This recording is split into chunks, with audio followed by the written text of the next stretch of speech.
মাধ্যমিকের রেজাল্ট বের হয়ে গেছে। বিচিত্র কার্যকলাপ হচ্ছে মাধ্যমিকের রেজাল্ট নিয়ে। রাস্তা অবরোধ করে নাম্বার চাওয়া হচ্ছে। অমরেলা বানান, আমরেলা, হ্যাঁ আমরেলার নতুন রকমের বানান জানা হচ্ছে। সকসেসের মানে জানতে পারছি আমরা।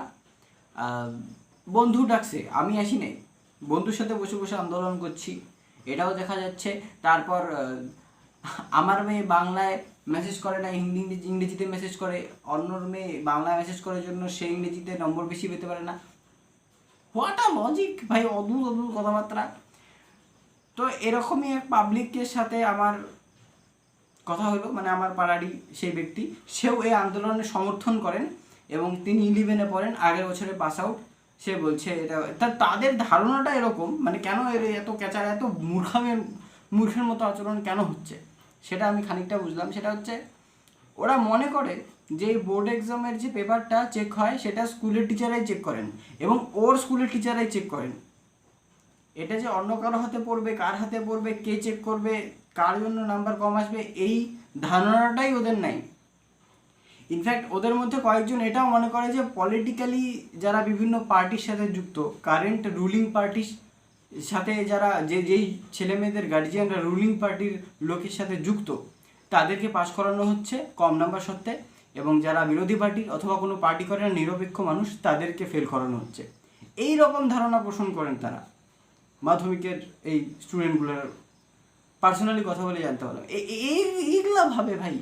এবং যদি এরকম আমি যেটা জ্ঞান দিচ্ছি এখন বর্তমানে ঘর বন্ধ অবস্থায় বসে, এই জ্ঞানটা আমি তাদের দিতে যাই যে কেন এটা ভুল ভাই, এটা তখনই তো বলবে মানছি না, মানবো না, মানছি না, মানবো না, কিছু বলবি মানছি না, মানবো না, মানছি না, মানবো। তো এগুলাই, এই চ্যাংড়া পাংড়াগুলোই বড় হবে, কলেজে যাবে আর পার্টিতে যুক্ত হবে, তখন বলবে মানছি না, মানবো না। কি মানবি না ভাই, কি মানছিস না, কেন মানবি না, অন্য কাকে মানতে দিবে না, একটু বোঝ, একটু জান। এ গেল মাধ্যমিকের কেস। এবার আমাদের কথা বলি যারা কলেজের ছাত্র। অনলাইনে ক্লাস হচ্ছে, তো পরীক্ষাও অনলাইনে হবে, সিম্পল কনসেপ্ট। সেই জন্য আন্দোলন হইলো, অনেক ক্যাচাল ঝগড়া হলো, অনেক কিছু হলো। সেখানে কিছু লোক কিছু যুক্তিগত কথা বলছে, বেশিরভাগই অযৌক্তিক কথা। তো অনলাইনে ক্লাস হয়েছে, অনলাইনে পরীক্ষা হবে, এইখানে কিছুটা যুক্তি আমিও বুঝি।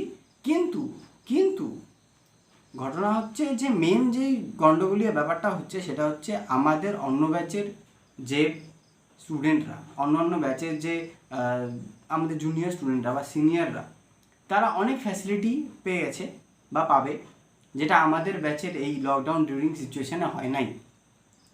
তো এই ফ্যাসিলিটিসগুলো ইকুয়াল যদি না করা যায় তাহলে প্রবলেম হবে। বেসিক্যালি এডুকেশনালের এই ফ্যাক্টরটা এই হচ্ছে কেস। সেটা নিয়ে ভাই আর কি ফাতরামো চলছে, সবাই রোদ্দুর হয়ে বসে আছে একেবারে।